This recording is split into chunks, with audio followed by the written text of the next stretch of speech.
Hi everyone, welcome back to my YouTube channel. आज की video में हम डिस्कस करने वाले हैं RHS pattern and with handle pattern.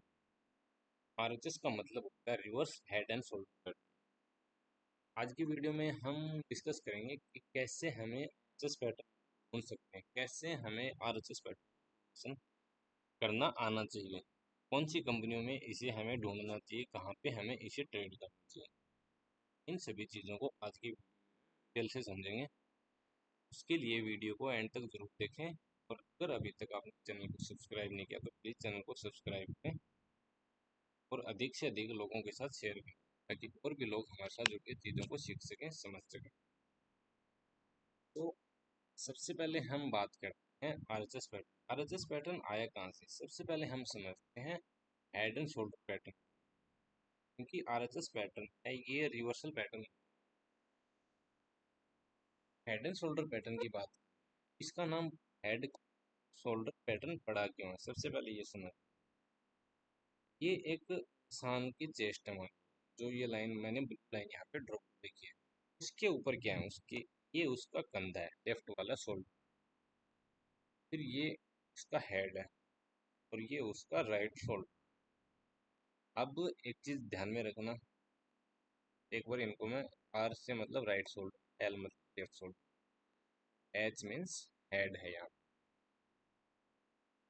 है ना। अब पॉइंट नंबर वन, जरूरी नहीं कि तो जो लेफ्ट शोल्डर है उसकी हाइट राइट शोल्डर जितनी हो, इनकी हाइट ऊपर नीचे हो सकती है, लेकिन हेड है जो सर है वो सर से ऊंचा होता है। अब ये मान लो तीनों यहाँ पे बराबर होंगे, हेड बीच में ऊंचा नहीं है, ये हेड एंड शोल्डर पैटर्न उसको वैलिड नहीं माना जाएगा। ये हमेशा बियरिश सिग्नल देता है। बियरिश मतलब कि जहाँ पे हेड एंड शोल्डर पैटर्न लगते हैं वहाँ पे एज्यूम किया जाता है कि यहाँ से स्टॉक प्राइस नीचे स्टार्ट होंगे जाना। कैसे? जो हेड की डेप्थ है उसको लेंगे कहाँ तक? नेक लाइन तक। इसको ड्रॉ कर देंगे कहाँ तक? आगे इसको करेंगे यहाँ तक। नेक लाइन से मान लो ये डिक्सन का चार्ट, मतलब हमारे यहाँ पे ये प्राइस कितना है? 9700 के आसपास मान लो हमने नेक लाइन, ये यहाँ से 47% का, ये प्राइस निकल के आता लगभग 5130 के आसपास, 5130 के आसपास। तो इसके टारगेट ऐसे निकालते हैं। अब इसको मैं कर रहा हूँ यहाँ से रिमूव। ये समझा हमने हेड एंड शोल्डर। इसका अपोजिट होता है, उसको बोलते हैं RHS pattern, reverse head and shoulder pattern. मान लो एक इंसान है, उसका ऊपर सर है नीचे पाँव है, जब उसको उल्टा कर देंगे हम, वहां पे हो जाएगा रिवर्स, रिवर्स इंसान हो जाएगा। उसी तरीके से जो हेड एंड शोल्डर पैटर्न, इसको हम रिवर्स कर देंगे। तो कंधे ऊपर की तरफ थे, जो शोल्डर ऊपर की तरफ थे, जब हम उनको नीचे कर देंगे जाएंगे ऐसे। जो सर ऊपर की तरफ था वो उल्टा कर देंगे तो यहाँ पे ऐसे हो जाएगा। तो ये हो जाएंगे इसके शोल्डर, ये राइट शोल्डर, ये हेड, ये लेफ्ट शोल्डर। इसको आरएचएस पैटर्न क्यों बोलते हैं? क्योंकि जो हेड एंड शोल्डर पैटर्न, उसका सर ऊपर था और पाँव नीचे, इसके सर नीचे है और पाँव ऊपर, मतलब उसका रिवर्स सही है, इसलिए इसको बोलते हैं रिवर्स हेड एंड शोल्डर। उसमें हमेशा काम करती है सपोर्ट लाइन और इसमें हमेशा काम करती है रेसिस्टेंस लाइन। एक चीज थोड़ा सा बेसिकली थोड़ा सा दिमाग लगा के प्रैक्टिकल होकर चीजों को समझो। सपोर्ट लाइन होती है वो हमेशा नीचे होती है, मतलब हमारा कोई मकान है, मकान में जो नीचे का फर्श होता है, आंगन होता है, वो हमेशा सपोर्ट लेवल होता है। जो छत होती है हमारी मकान की, हमारे घर की जो छत होती है वो होती है रेसिस्टेंस लाइन। तो सेम चीज़ें यहाँ पे काम करती हैं, सेम चीज़ें होती हैं। प्रतिरोध होता है। सपोर्ट क्या होता है? नीचे की, नीचे लगने वाला। रेसिस्टेंस होता है ऊपर की साइड। मान लो हमारे पाँव के नीचे ज़मीन है, वो सपोर्ट जो हमें उससे नीचे नहीं जाने दे रही है। हमारे पाँव के नीचे मान लो कुछ भी है, लकड़ी का फट्टा है, लोहे की मतलब कुछ भी है, लोहे का कोई प्लेट वगैरह है, जहाँ पे हम खड़े हैं तो वो हमें उससे नीचे नहीं जाने दे रही। वो हो गया सपोर्ट लेवल। और रेसिस्टेंस लेवल है, मान लो हमारे सर के ऊपर कुछ रख दिया। मान लो एक एक बंदा है 6 फुट का और 6 फुट की एक वहाँ पे छत है, 6.5 फुट की मान लो, तो 6.5 फुट से ऊपर वो वहां से नहीं जा सकता, ये रेसिस्टेंस लाइन। तो यहाँ पे ये है रेसिस्टेंस लाइन, नीचे की तरफ हो जाएगा, मतलब अगर नीचे कोई लाइन होगी यहाँ पे सपोर्ट। अब इसमें टारगेट कैसे निकालते हैं, जैसे हमने उसको देखा, यहाँ पे भी थोड़ा सा देख लेते हैं। इसमें टारगेट निकालते हैं हमेशा, जो ये हेड होता है इसकी डेप्थ लेते हैं, ये लेते हैं नेक लाइन तक। एक चीज थोड़ा सा ध्यान में देना, जहाँ पे ये जो नंबर दिखाई दे रहे हैं, एक तो यहाँ पे नंबर दिखाई दे रहा है आपको 5631.95, और एक दिखा रहा है ब्रैकेट में 95.8। जब हम इसको ऊपर की तरफ पुट करेंगे, तो जो ब्रैकेट वाला नंबर था ये हमारा चेंज हो रहा है यहाँ पे, जबकि जो बाहर वाला नंबर है ये यहाँ पे चेंज नहीं हो रहा। इसको दूसरे तरीके से मैं आपको समझाता हूँ। मान लो ये था यहाँ पे प्राइस कितने का, 90 रुपए का, ये प्राइस था 130 का, तो 130 माइनस 90 ये कितना आता है, 40 रुपीज का इनका डिफरेंस है, हाई और लो के बीच का। 130 और 90 के बीच का डिफरेंस आता है 40 रुपए। तो ये जो नेक्स्ट टारगेट हमारा होगा 130 प्लस 40, ये हमारा टारगेट निकल के आएगा 170। ये थोड़ा सा अगर आप और से देखें, 130 और 90 के बीच का डिफरेंस कितना है, 40। 130 और 170 के बीच का टारगेट डिफरेंस कितना है, सॉरी 40 रुपीज। तो सेम चीज ये वाली यहाँ पे थी जो 5631 यहाँ पे दिखा रहा है। अब 90 से 130 तक जाने में परसेंटेज अगर हम काउंट करेंगे, तो वो परसेंटेज हमारा अलग होगा, और 130 से 170 जाने तक हम परसेंटेज में काउंट करेंगे तो हमारा परसेंटेज अलग होगा। इस बात अगर हम आसान भाषा में समझें, सिंपली समझें, तो जो ये रेंज होगी हमारी, एक नंबर्स की रेंज होगी, ना कि परसेंटेज की। Reverse head and shoulder pattern और हेड एंड शोल्डर पैटर्न क्या है, ये चीज़ हमने यहाँ पे देख ली। अब हम देखते हैं कि कप विद हैंडल पैटर्न क्या होता है। ये हमारी नेक लाइन है। एक चीज़ हमेशा ध्यान में रखना, जब भी हम नेक लाइन, चाहे वो सपोर्ट लाइन हो चाहे वो रेसिस्टेंस लाइन हो, इसको ड्रॉ करेंगे तो यहाँ पे ये 180 डिग्री के एंगल में होनी चाहिए, मतलब एकदम सीधी होनी चाहिए। अब ये था हमारा हेड, ये था हमारा राइट शोल्डर। ओके, तो ये था हमारा यहाँ पे लेफ्ट शोल्डर, ये लेफ्ट शोल्डर, ये हेड, और ये वाला राइट शोल्डर। जब इसमें से हम लेफ्ट शोल्डर को रिमूव कर देंगे यहाँ, तो ये हमारा बच गया हेड, ये हमारा राइट शोल्डर। थोड़ा सा इस चीज को हम समझें, कप विद हैंडल का मतलब क्या होता है। ये है हमारी एक कप जिसमें चाय पीते हैं, दूध पीते हैं, कॉफी पीते हैं, जो मतलब का एक कप, और ये है इसका हैंडल जिसे हम अंगुली डाल के पकड़ते हैं, अंगुली से। ये जो है इसमें तो हमारा जैसे दूध आ गया, चाय आ गया, जो चाय है, जो भी कॉफी वगैरह वो आती है। ये वाला हो गया हमारा हैंडल जिसको हम पकड़ते हैं। ये हमारा कप हो गया, ये हो गया हमारा हैंडल। सेम सिनारियो यहाँ पे बन, इस वजह से इसको बोलते हैं, क्योंकि इसकी जो शेप है कप, उसके हैंडल की शेप के समान, इसलिए इसे कप विद हैंडल का नाम। बस आरएचएस पैटर्न और कप विद हैंडल में डिफरेंस क्या है। आरएचएस पैटर्न है, इसमें शोल्डर होते हैं दोनों साइड, मतलब जिस तरीके से एक इंसान के सर के दोनों तरफ कंधे होते हैं, कप में वहां पे ये दोनों तरफ कंधे नहीं होते, एक तरफ हैंडल होता है। बस यही डिफरेंस है। बाकी इसको मापने का तरीका, इसमें टारगेट कैसे निकालेंगे, सेम सिनेरियो यहाँ पे, जितने पॉइंट ये हैं, जैसे 373, 3723 दशमलव यहाँ पे है, तो ये सेम पॉइंट्स हमारे यहाँ पे आ जाएंगे। ओके, तो ये फॉर्मेशन ऐसे बनते हैं। अब हमने ये तो समझ लिया कि ये बनते ऐसे हैं। अब अगर हम टेक्निकल चार्ट पर, सॉरी स्टॉक्स के चार्ट में देखेंगे, तो इन चीज़ों को समझना थोड़ा सा डिफिकल्ट होता है, जो नए लोग होते हैं उनके लिए। एक चीज़ हमेशा ध्यान में रखना, जैसे इस थोड़ा सा कहीं ना कुछ एरर मिलेगी किसी न किसी स्टॉक, मुझे वो दिखाई नहीं दे रहा काफ़ी देर से। हाँ, जैसे ये डिक्सन का चार्ट हमने यहाँ पे लिया, हाँ, अब यहाँ पे हम देखें, ये नेक लाइन है हमारी, नेकलाइन हम ड्रॉ कैसे कर रहे हैं? नेकलाइन ड्रॉ करते समय हमेशा ध्यान में रखना, थोड़ा सा जब मैं ड्रॉ कर रहा हूँ तो आप लोग इस चीज़ को ध्यान से देखना। जो भी मैं नेकलाइन ड्रॉ कर रहा हूँ इसमें जो नेकलाइन है यहाँ पे 11,785 के आसपास आ रही है, इसके ऊपर किसी भी जो ग्रीन कैंडल है, किसी भी इन द सेंस कि जो इस नेक लाइन के आसपास जितनी भी ग्रीन कैंडल बनी है, जैसे 1, 2, 3, मतलब यहाँ से 9 फरवरी 2026 से लेकर 10 जून 2026 तक एक भी ग्रीन कैंडल की क्लोजिंग इस नेक लाइन से ऊपर नहीं है। थोड़ा सा इसको हम ऊपर ले लेते हैं क्योंकि यहाँ पे एक रेड कैंडल थी, उसकी क्लोजिंग थोड़ी सी यहाँ। अब ध्यान से देखेंगे तो किसी भी कैंडल की क्लोजिंग है, तो यहाँ पे जो नेक लाइन है 11,835 के आसपास, इससे ऊपर किसी भी कैंडल ग्रीन कैंडल की क्लोजिंग यहाँ पे नहीं है। इसका मतलब है क्या कि हमारा सेटअप है, हमारी नेक लाइन है एकदम करेक्ट है। अब इसको अगर हम ड्रॉ करें तो ये है हमारा शोल्डर।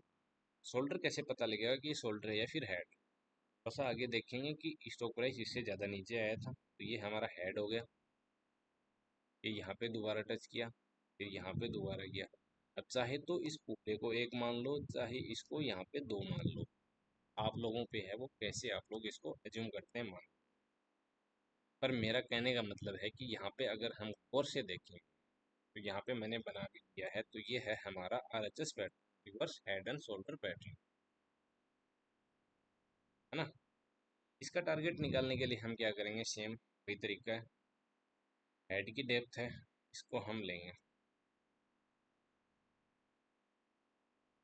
इसको हम कर देंगे तो जो नेक लाइन है इससे लगभग 18.5% ये हमारा टारगेट निकल के आ जाए। तो भी टारगेट हमारा ये है। अब कप विद हैंडल पैटर्न। अब मान लो, एक मिनट मैं थोड़ा सा दोबारा रिमूव कर रहा हूँ इसको। अब थोड़ा सा इसको जूम कर लेते हैं, मान लेते हैं कि लेफ्ट वाला शोल्डर नहीं बना था, ये यहाँ से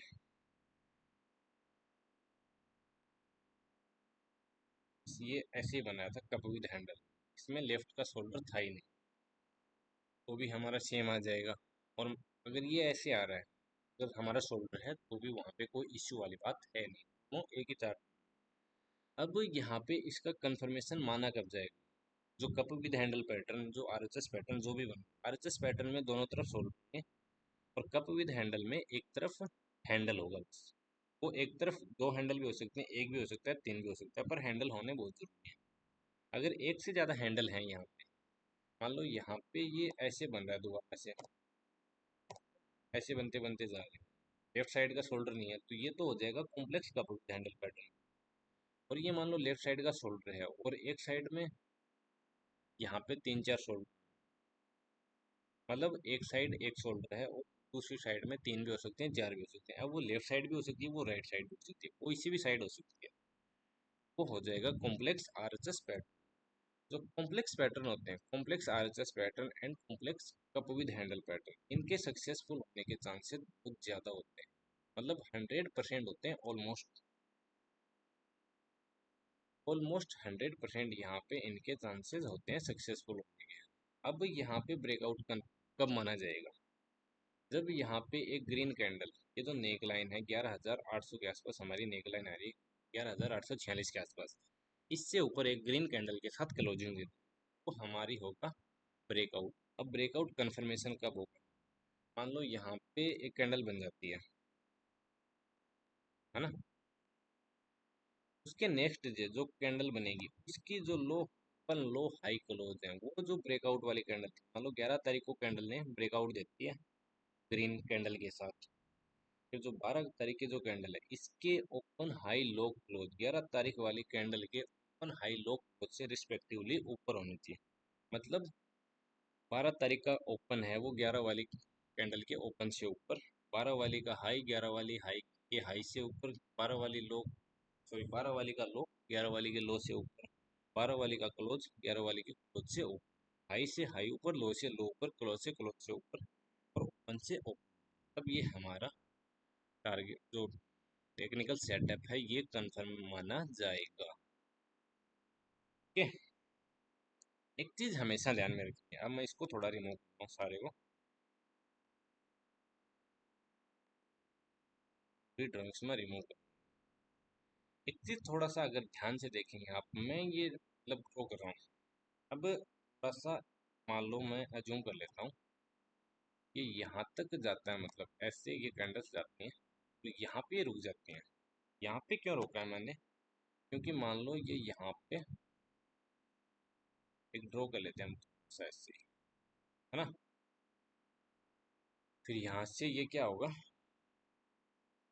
मतलब दोबारा यहाँ से नीचे आता है स्टॉक प्राइस, यहाँ पे घूमता है, फिर ट्रेड करने लगता है। मेरा कहने का मतलब है क्या यहाँ पे, इस चीज़ को समझ, मतलब यहाँ पे ये फॉर्मेशन हो गई है तो ये यहाँ पे दिखा रहा है हैंडल टाइप में। यहाँ पे हैंडल बन रहा है तो उसका मतलब नहीं, ये नहीं कि नेक लाइन हम कहीं पे भी खींच लेंगे। अगर मतलब एक ट्रेंड ये नीचे आ रहा है, जैसे ये ट्रेंड यहाँ पे एक कंटिन्यूस ट्रेंड है, नीचे आ रहा है, यहाँ पे कहीं पे भी ठहरा हुआ है। तो इस ठहराव जो एक डाउनफॉल है, इसके बीच से कभी भी नेक लाइन हम ड्रॉ नहीं करेंगे। फिर जैसे यहाँ पे ऊपर गया, यहाँ पे नीचे आया, यहाँ पे, तो यहाँ पे जो ये रेंज है इसको हल्का सा मान सकते हैं, क्योंकि यहाँ पे इसने 10-15 दिन यहाँ पे स्पेंड किए हैं, इस लेवल को हम मान सकते हैं। दोबारा से एक साफ सेल आया, इसके बीच में कहीं पे भी हम सपोर्ट या रेसिस्टेंस नहीं ढूंढेंगे, यहाँ पे ढूंढेंगे। क्यों? क्योंकि यहाँ पे इसने 15-20 दिन, एक महीने के आसपास यहाँ पे टाइम बिताया, स्पेंड किया है यहाँ पे, इस वजह से। आई होप आप लोग समझ पा रहे हैं कि मैं यहाँ पे क्या बताना चाह रहा हूँ। मेरा पॉइंट ये है कि जब भी हम नेक लाइन ड्रॉ करें या रेसिस्टेंस लाइन ड्रॉ करें, कभी भी एक डाउनफॉल के बीच से नहीं होनी चाहिए। नेक लाइन ड्रॉ करते समय, जैसे यहाँ पे मैंने ये नेक लाइन ड्रॉ की है, यहाँ पे ये इसने टाइम बिताया, यहाँ पे टाइम स्पेंड किया है, यहाँ पे ये देखें तो, है ना। जैसे यहाँ पे इसने टाइम स्पेंड किया है, और अगर हम देखें यहाँ पे, जैसे यहाँ पे इससे ऊपर नहीं हो पाया, तो ये हमारा एक तरीके से रेसिस्टेंस लेवल हमारा मान सकते हैं इस चीज़। अब ये नहीं कि बीच वाली जो ये डाउनफॉल है, इसमें अगर यहाँ पे आगे जाके कहीं रुक जाता है तो हम जबरदस्ती यहाँ पे एक ड्रॉप, ऐसा हम कभी नहीं करेंगे।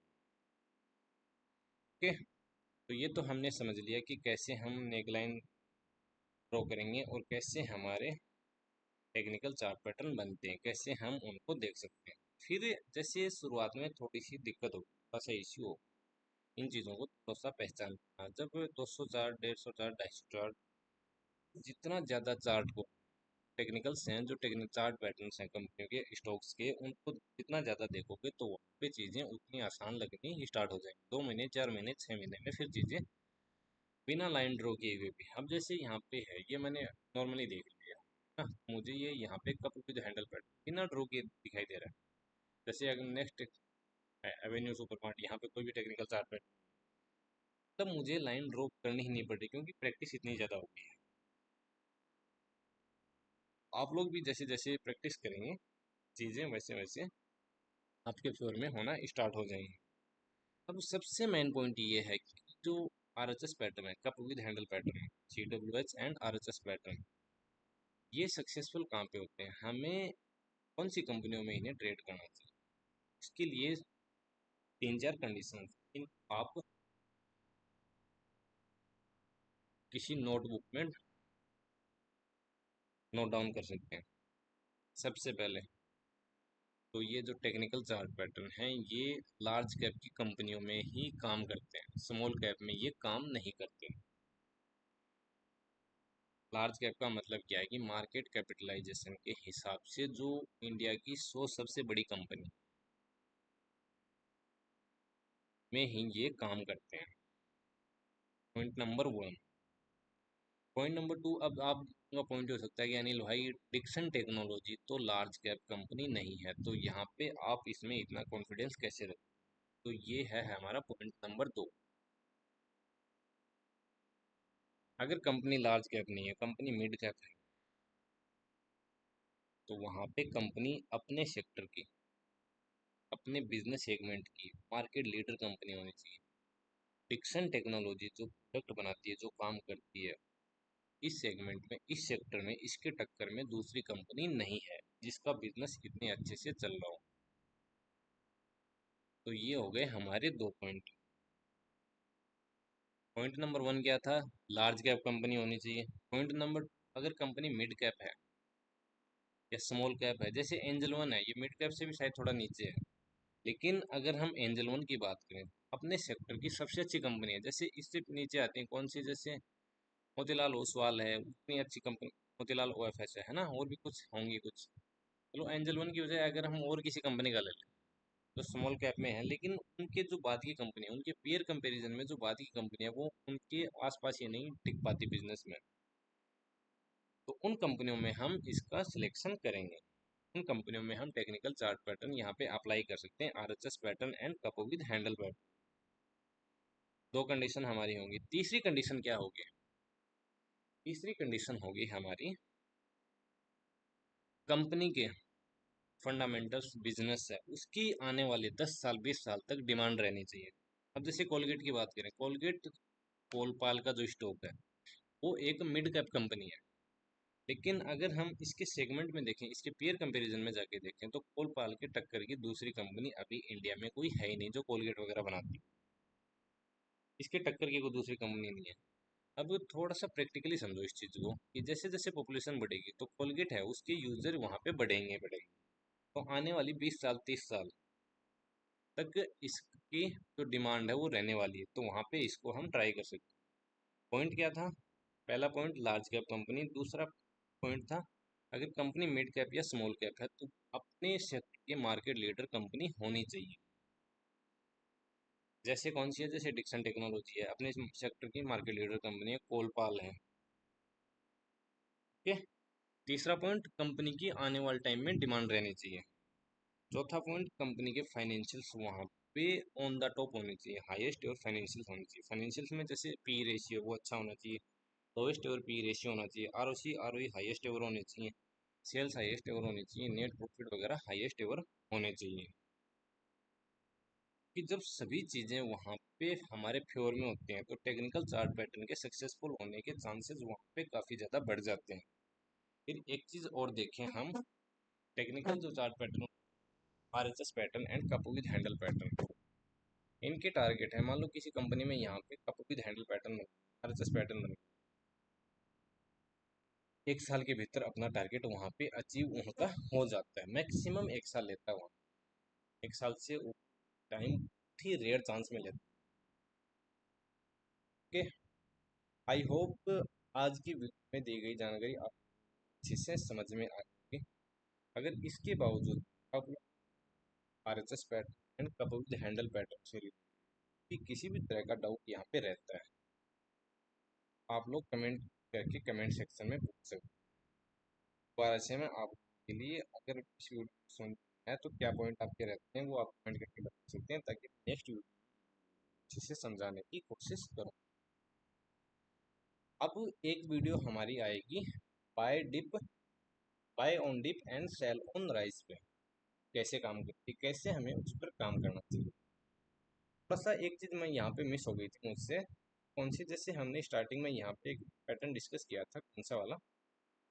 हेड एंड शोल्डर पैटर्न, ये वाला head and shoulder pattern discuss किया था।